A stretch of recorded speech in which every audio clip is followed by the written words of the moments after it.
I think a lot of times if you're going into a pre-record and there's less stress and pressure, sometimes there's less energy as well. So that could be a con, but we just want to make sure that they're pretending like there's an audience watching, so they keep their energy up. They're practicing active listening. They're, nodding their heads, smiling as we go, to make sure that it's super engaging for the audience, because we don't want it to come across as a previously recorded session.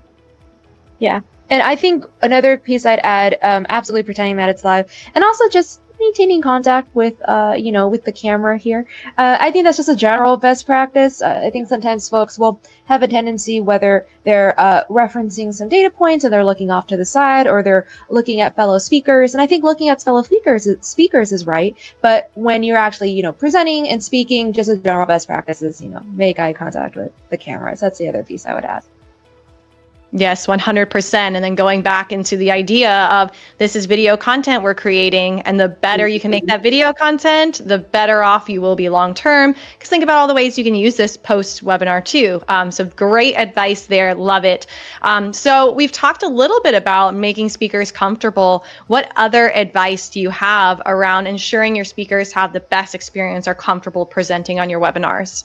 Certainly. I'll take this first, Steph.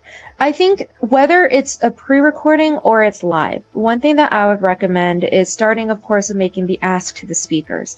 For me, being at an enterprise organization at Uber, we're 30,000 employees globally. Many of us have a lot to do. There's also odds are that not all of us know each other. So how do you get people to basically carve out time to be a speaker at your webinar? What I do is I actually have a template I use that I created to how to make the webinar speaking ask as clear and concise as possible. In your Docs tab over in Goldcast, I actually offered it as a Word document. You guys are welcome to download it and use it for your webinar speaking request if that's at all helpful.